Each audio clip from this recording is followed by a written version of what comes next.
Set practice कर रहे थे लोग और वहाँ से निकल के मैं बाहर आया और बाहर बैठ के रो रहा था। मुझे एसएससी सीजीएल निकालनी है। मैंने किसी का सहारा नहीं लिया। जब एग्जाम हॉल में गया तो पाया कि पूरा का पूरा पैटर्न ही चेंज है एग्जाम का। मेरे पापा एक किसान हैं और वो राजमिस्त्री का भी काम करते थे। हेलो फ्रेंड्स, नमस्कार। आई होप आप सब अच्छे होंगे। आप देख रहे हैं स्टोरी ऑफ सक्सेस और मैं हूं मोनू कुमार। तो आज के हमारे जो गेस्ट होने वाले हैं उनका सिलेक्शन एसएससी सीजीएल एएसओ इन कैट में हुआ है। तो आज हमारे यही गेस्ट हैं।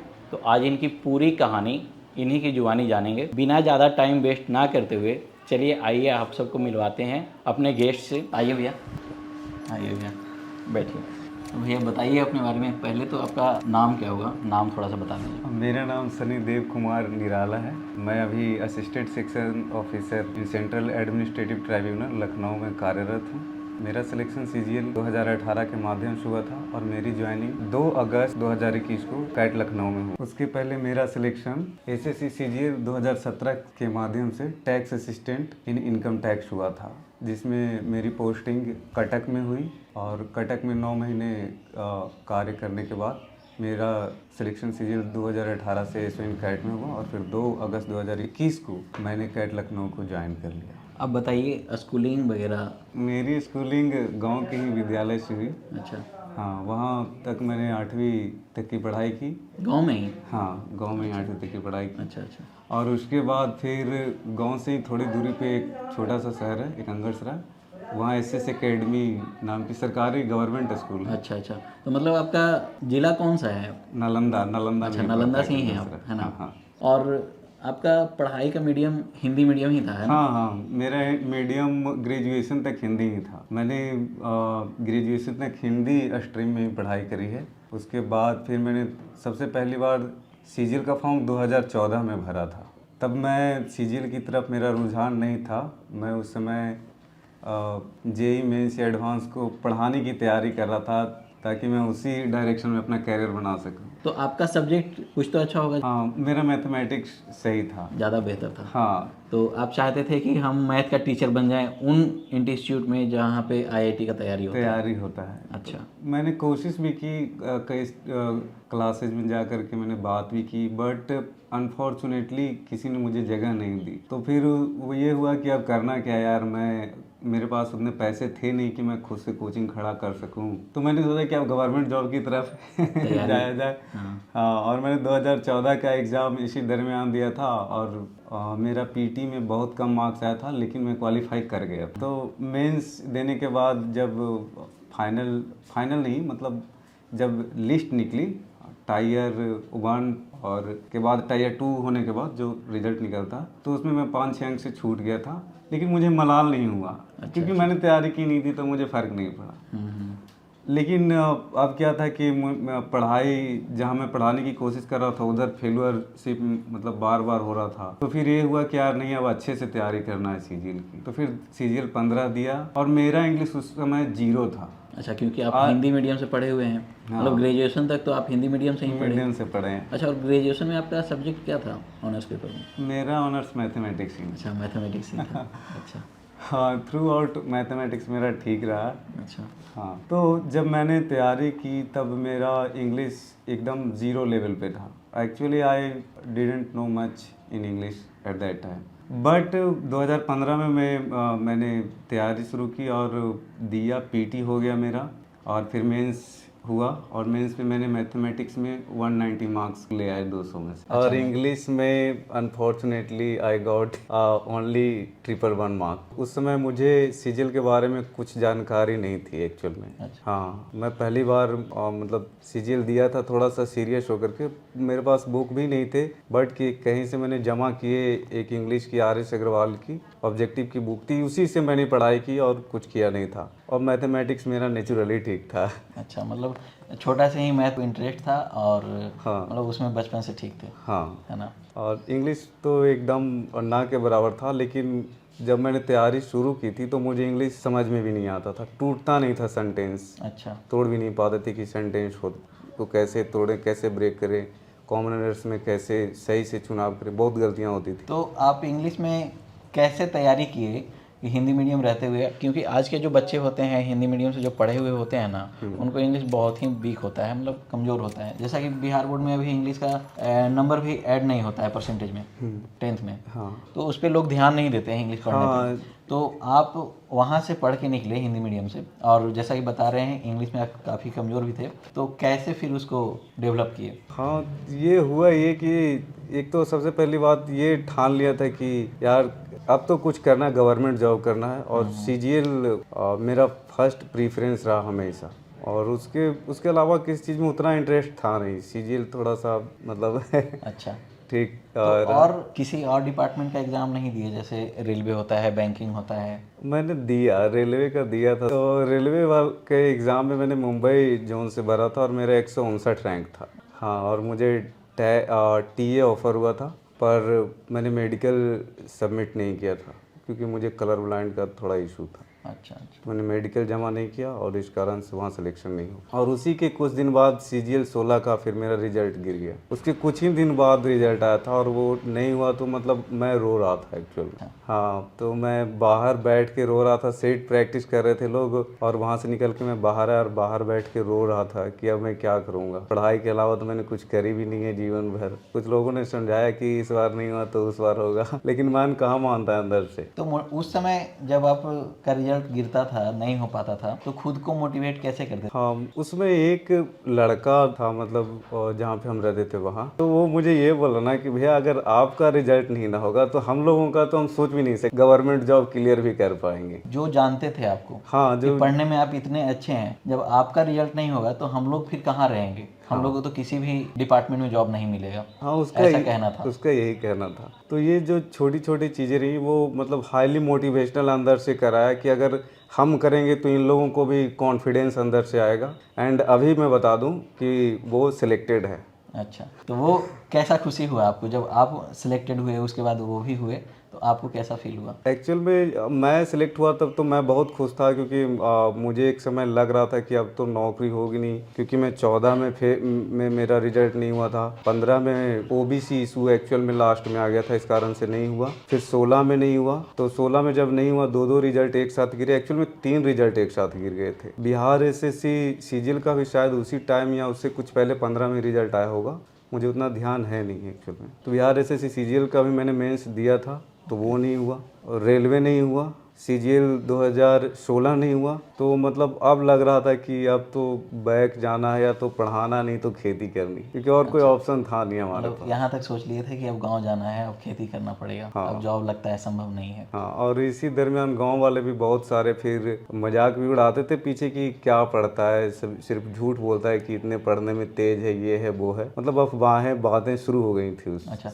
और कोई ऐसे भी होंगे फैमिली मेंबर में या फ्रेंड्स में भी कि भाई जो तुम तैयारी कर रहे हो इसमें नहीं हो रहा है, तुम इस चीज़ का तैयारी, क्योंकि सजेशन देने वाले लोग बहुत आते हैं, फैमिली मेंबर भी होते हैं और वो फ्रेंड सर्किल में से भी कुछ लोग होते हैं जो कि आपको समझाते हैं और आपका मन नहीं मानता है कि नहीं भाई हमको तो यही करना है, क्योंकि आप जान रहे होते हैं खुद को। हाँ हाँ, ये तो है। हाँ, तो आप खुद को जान रहे होते हैं, आपको पता है कि हमको ये नहीं करना है, हमको यही करना है। तो उस समय कोई ऐसा मिले थे क्या आप? मेरे गांव में एक व्यक्ति हैं, मैं नाम नहीं लूँगा उनका, तो जब मैं उनके, वो दुकान चलाते हैं, मैं उनके दुकान पे गया तो मैंने उन्होंने मुझे बोला कि अब तो तुम्हारा हो नहीं रहा है रिजल्ट, तो कुछ ना कुछ तो तुमको करना पड़ेगा। तो अब उम्र भी तुम्हारी हो गई है, तो अब कुछ तो सोचोगे ना आगे। तो मुझे अंदर से बहुत दुख हुआ, बहुत बुरा भी लगा, लेकिन चूंकि मैं एक चीज मान के चला था कि जब तक मैं अपना फाइनल अटेम्प्ट दे नहीं लूंगा और उसमें फेल नहीं ना हो जाऊंगा, तब तक मैं हार नहीं मानूंगा, घर लौट कर नहीं जाऊंगा। हाँ, मतलब मैं तब हार मानूंगा जब मैं रियल में हार जाऊंगा। मतलब मेरे पास ऑप्शन नहीं, अब ऑप्शन नहीं है, अब करना ही पड़ेगा कुछ और इसके अलावा। That was the philosophy at that time. तो आपके फैमिली बैकग्राउंड कैसे थे उस वक्त पे जब आप तैयारी कर रहे थे, बचपन से पढ़ रहे थे? तो फैमिली बैकग्राउंड के बारे में अगर आप बताना चाहते हैं वीडियो जो देख रहे हैं उनको, तो क्या बताना चाहिएगा? एक्चुअल में फैमिली बैकग्राउंड, मेरे पापा एक किसान रहे हैं अब तो वो मतलब ठीक हैं, किसान रहे हैं और वो राजमिस्त्री का भी काम करते थे। हाँ, हम 2 भाई और 1 बहन हैं, तो हम दोनों भाइयों को पढ़ाने के लिए पापा ने अपनी राजमिस्त्री से जो अर्निंग होती थी, ज़्यादा तो अर्निंग होता नहीं था, 8-9 हज़ार रुपये महीने के आते थे, उनमें से कुछ हम लोगों को देते थे और कुछ हम लोग यहाँ पढ़ा करके खुद से अर्न कर लेते थे। मतलब आप यहाँ रहते थे तो आप होम ट्यूशन वगैरह हाँ, होम ट्यूशन भी पढ़ाते थे। हाँ, तो उसके कारण मतलब आपको अर्निंग जो होता था, हाँ, तो यहाँ रह के पढ़ने में आपको बहुत सपोर्ट हुआ है उस पैसों से? उनसे सपोर्ट हुआ है, हाँ, उस पैसों से सपोर्ट हुआ। और फिर मम्मी और पापा मतलब पापा की जो अर्निंग थी उसका भी कांस्टेंट सपोर्ट रहा। हाँ, तो फैमिली बैकग्राउंड ठीक तो नहीं थी फिर, पर हमारी जो सुविधाएं थी, मतलब सुविधा क्या कहें, जो हमारी ज़रूरतें थी बेसिक नीड्स, वो प्रोवाइड हो जा रहे थे। वो हो जा रहे थे, कुछ पापा कर रहे थे और कुछ खुद से कर रहे थे। हाँ। अच्छा, तो बहुत अच्छी बात है। तो आप जब एग्ज़ाम दिया करते थे, तैयारी किया करते थे, तो काफ़ी सारा डिपार्टमेंट का आप जैसे बताया कि रेलवे का भी दिए थे और उन सब में आपका रिजल्ट गिरा है, मतलब नहीं हुआ है आपका रिजल्ट। हाँ, तो उस समय जब फैमिली का, जब पेरेंट्स का फ़ोन आता होगा और पूछते होंगे कि बेटा इस एग्ज़ाम का रिजल्ट क्या हुआ, उस समय आप क्या फील करते थे जब नहीं हुआ होता था आपको, और पेरेंट्स क्या फील करते थे जब आप बताते थे कि नहीं हो पाया इस बार भी? एक में डर लगता था उनको बताने में कि मैं क्या बताऊंगा, क्योंकि वो इतने हाई एक्सपेक्टेशन रखे हुए थे, तो नहीं होता था तो डर लगता था। लेकिन अल्टीमेटली मैं बता ही देता था कि मम्मी ऐसे हो गया है, ऐसे हो गया। पर उनका एक ही जवाब रहता था कि यार फिर से कोशिश करो, अगली बार हो ही जाएगा, अभी नहीं हुआ तो अगली बार तो हो ही जाएगा। तो इस दौरान मैंने 2014 से सीजीएल देनी शुरू की और मेरा पहला सिलेक्शन 2017 में हुआ। 14, 15, 16, 17 चौथे अटेम्प्ट में जाके मेरा पहला जॉब मुझे मिला सीजीएल के थ्रू। इस दौरान मैंने 2 बार सीएचएसएल भी दी, 2015 में और 2017 में। तो 15 में जब मैंने सीएचएसएल दी थी तो मेरा टाइपिंग नहीं हुआ, और सीएचएसएल 17 से मुझे मिल गया था labour and employment ministry, Patna में मिला था, तो मैंने ज्वाइन नहीं किया। अच्छा, उसको ज्वाइन नहीं किए? नहीं किया। मतलब पहले आपका रिजल्ट नहीं हो रहा था और अब जब रिजल्ट हो रहा है तो आप ज्वाइनिंग भी छोड़ रहे हैं आप? हाँ, क्योंकि मैं शुरू से क्योंकि आपको ये था भरोसा कि हमको सीजीएल में अब हो ही जाएगा। ग्रेजुएट लेवल, हाँ, उस समय मेरा रिजल्ट हो चुका था बट ज्वाइनिंग आया नहीं था। अच्छा, हाँ, मुझे टैक्स असिस्टेंट मिल गया था लेकिन ज्वाइनिंग आया नहीं था और इन लोगों ने दे दिया था। अच्छा, आपका स्कोर फिर क्या रहा, ये जो अभी जिस डिपार्टमेंट में है एएसओ पोस्ट पे जो है, तो इसका स्कोर क्या रहा? मेरा उसमें स्कोर था 586, मैथमेटिक्स में 165 था। 165 200 में? 200 में। अच्छा, और इंग्लिश में 185 था। इंग्लिश में 185 था 200 में? हाँ, बिकॉज ऑफ कॉन्स्टेंट एफर्ट्स। अच्छा, Yes. मतलब इतना अच्छा तैयारी कैसे कर पाए, मतलब उसका क्या राज है जो कि आज के बच्चे इंग्लिश में सोच सकते हैं 200 में 185 नंबर लाए हैं और हिंदी मीडियम से बचपन से लेके ग्रेजुएशन तक, लेकिन फिर भी 200 में 185 नंबर लेके आए हैं एसएससी सीजीएल में। तो उसका तैयारी करने का मतलब कुछ तो ऐसा बताइए जो बच्चे जो आज तैयारी कर रहे हैं और उनको लगता है इंग्लिश हमसे नहीं हो पाएगा, तो थोड़ा सा उसके बारे में। देखिए, मेरा मानना है कि सबसे ज़्यादा ज़रूरी है कि आप इंग्लिश अगर पढ़ाई कर रहे हैं ना, तो ग्रामर से पहले मुझे लगता है कि मीनिंग ज़रूरी है। हाँ, क्योंकि मैंने यही की, मैंने इंग्लिश सीखने के लिए मेरे कॉपीज भरे रहते थे मीनिंग्स से। अच्छा। हाँ, और जो टफ मीनिंग होते थे उसको तो मैंने कई बार लिखा था, लेकिन अल्टीमेटली बहुत सारे याद नहीं हुए। तो वो पहला चीज़ था। उसके बाद फिर मैंने ग्रामर पे गया, फिर ग्रामर भी सीखने में बहुत प्रॉब्लम हुआ मुझे, शुरू में समझ में भी नहीं आता था, पर मैं इतना जिद्दी था कि मैंने ठान लिया था कि मुझे सीखना है, मुझे एसएससी सीजीएल निकालनी है। मैंने किसी का सहारा नहीं लिया, किसी का वीडियो का सहारा नहीं लिया, मैंने सिर्फ बुक्स का सहारा लिया। मैं थोड़ा सा 2018 की आपको कहानी बताना चाहता हूँ। 2018 में मेरी बहन की शादी थी, चाचा जी की छोटी बेटी में। हाँ, और उसके शादी के जस्ट एक दिन बाद मेरा पीटी का एग्जाम था and I was full of confident कि मेरा पीटी सही जाएगा, क्योंकि मैं पीटी सही दे के आ रहा था। 2017 में मेरा पीटी में 170 मार्क्स था, तो I was totally in command कि मैं दे के आऊँगा अच्छा जाएगा, अच्छा नंबर आएगा। हाँ, और जब शादी हुई तो शादी में गया तो मैं इंगेज हो गया पूरी तरह से, लेकिन फिर भी मैं खुद को असेस कर रहा था कि मेरी ये स्थिति तो है ना कि मैं अच्छे से एग्जाम दे दूंगा, तो मैं पा रहा था कि मैं कंट्रोल में हूँ। उसके एक दिन बाद फिर मैं पटना आया, फिर आकर के एग्ज़ाम दिया। जब एग्ज़ाम हॉल में गया तो पाया कि पूरा का पूरा पैटर्न ही चेंज है एग्ज़ाम का। अच्छा, उस समय पैटर्न चेंज हो गया एग्जाम का। हाँ, पूरा का पूरा पैटर्न ही चेंज है। आपका सारा तैयारी उस समय सारा लगा दिया तैयारी, बेकार में। हाँ, इधर का उधर हो गया। मतलब दिमाग ये था एकदम वोल्टी फेस हो गया, या यूँ कहें कि यू टर्न हो गया पूरी तरह से। तो फिर मैंने कंट्रोल किया और एग्ज़ाम दिया। और मेरी मैथमेटिक्स की जिस लेवल के उन्होंने सवाल पूछे थे मैंने प्रैक्टिस किए ही नहीं थे, और पिछले 5 दिनों से मैंने पढ़ा भी नहीं था, तो थोड़ा सा क्या बहुत ख़राब चला गया एग्ज़ाम। और जब रॉ मार्क्स आए तो 125 था। 125? हाँ, मात्र 125। पिछले बार मेरा 170 था, इस बार 125 था। हाँ, तो पता चला मैं बहुत दुखी था उसमें कि यार अब होगा भी या नहीं होगा 18 में। तो फिर मैंने अपने अंदर एक कॉन्फिडेंस लाया कि नहीं यार, यहाँ से मैं जोड़ रहा था कि कितने कितने मार्क्स पे क्या हो सकते हैं। तो मैं जोड़ रहा था कि 400 मार्क्स हमारे पास हैं, अगर मैं 370 कर देता हूँ तो मुझे कुछ ना कुछ मिल जाएगा। मुझे ये लग रहा था कि मैं अगर 370 कर दूंगा ना तो मुझे कुछ ना कुछ तो मिल जाएगा। मैं निगेटिव यहाँ पे नहीं हुआ कि मेरे कम मार्क्स है, मैंने यहाँ पे अपने अंदर एक कॉन्फिडेंस जगा। फिर मैं जब पटना आया तो हमारे एक दोस्त बेंगलुरु में रहते थे, तो उन्होंने बोला कि ये आपके साथ पढ़ाई करनी है। तो वो आए बेंगलुरु से यहाँ पे। उनके एक और दोस्त थे, वो रहते थे शायद हरियाणा में रहते थे, तो वो भी आए। हम 3 हो गए। फिर पटना से 2 दोस्त थे, 5 हो गए। पाँचों ने मिलकर तैयारी शुरू करी। तो जब शुरू में टेस्ट दे रहे थे तो मेरे ही मार्क्स इंग्लिश में सबसे कम आ रहे थे।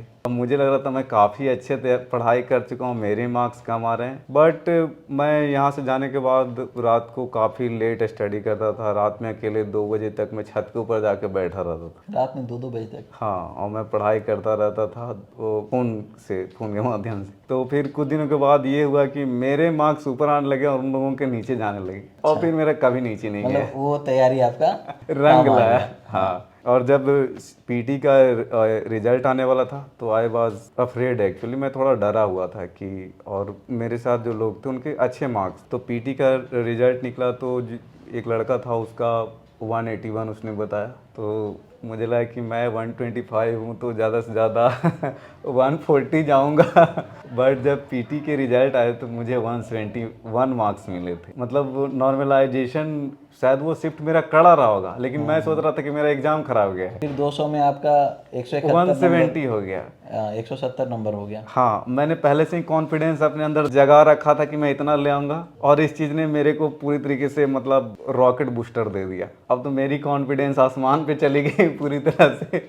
लेकिन मैं जानता था, क्योंकि मैथमेटिक्स का जब पैटर्न चेंज हुआ था ना तो मुझे थोड़ा कठिनाई हो रहा था और मेरे रिजल्ट्स भी पहले नहीं हो रहे थे, तो उस कारण मैं डरा हुआ था मैथमेटिक्स को लेकर के। क्योंकि 17 में ना मेरा, और 18 का फिर मेंस का डेट आ गया। अच्छा। पटना में एग्ज़ाम था, मैं गया एग्ज़ाम देने। पहला पेपर मैथमेटिक्स का था। तो मैं इस बार सोच लिया था कि इस बार मैं गलत नहीं करूँगा एग्ज़ाम में, क्योंकि 17 में मेरे काफ़ी सवाल गलत हो गए और उसने मुझे मतलब अच्छे ग्रेड पे मिलने से उस कारण से मुझे इशू हुआ था। तो इस बार मैं थोड़ा कमांड में था कि इस बार मैं गलतियाँ नहीं करूँगा। मैं गया एग्ज़ाम में और मैंने वही किया, काफ़ी सावधानी से सवालों को पढ़ा, पहले पूरी तरह से पढ़ा और उसी के अकॉर्डिंगली बनाया। शुरू में कुछ सवाल छूट गए क्योंकि कॉन्फिडेंस शुरू में आता नहीं है, फिर बनाते बनाते शरीर के अंदर गर्मी आया, फिर दिमाग सही से अपने स्थान पे आए। फिर लगा कि अब इस सारे क्वेश्चन का आंसर मैं कर सकता हूँ, है ना? पर मैंने सारे क्वेश्चन के नहीं किए क्योंकि थोड़े से लेंदी भी सवाल थे। हाँ, फिर मैंने कंट्रोल में सवाल किए, शायद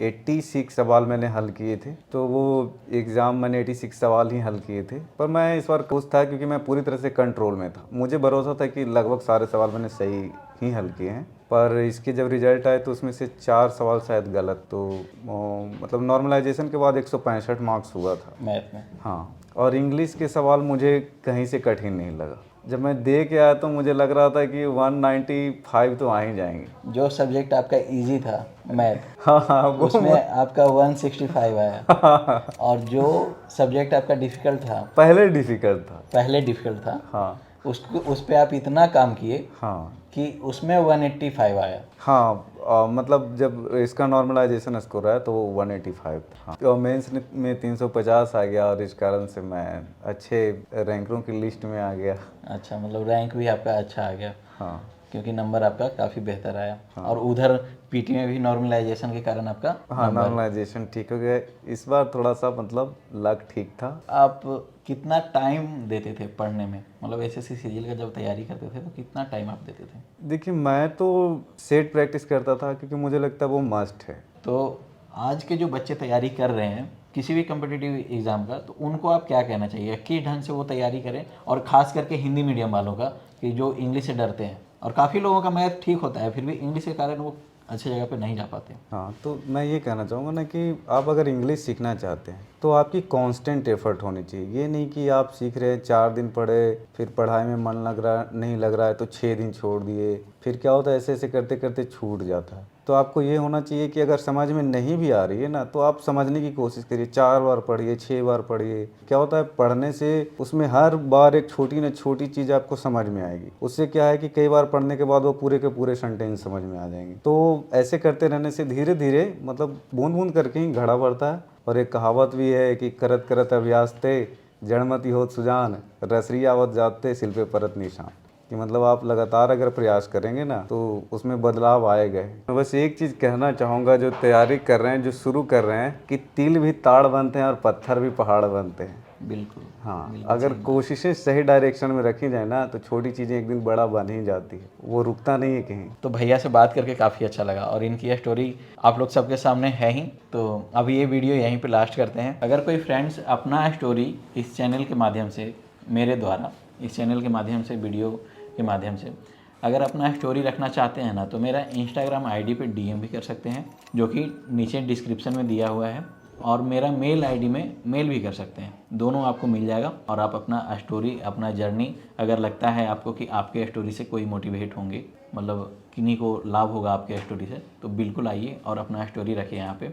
और बस एक कदम उन बच्चों के लिए रखिए जो बच्चे आज तैयारी कर रहे हैं और कहीं ना कहीं हताश हो जाते हैं और अपना तैयारी छोड़ देते हैं या फिर गलत रास्ते पे चले जाते हैं। वीडियो कैसा लगा होगा ये कमेंट्स करके ज़रूर बताइएगा, और बिल्कुल बताइए कमेंट्स करके, क्योंकि हमको भी मोटिवेशन उससे मिलेगा। और फिर से मिलते हैं अगले नए गेस्ट के साथ, नए स्टोरी के साथ।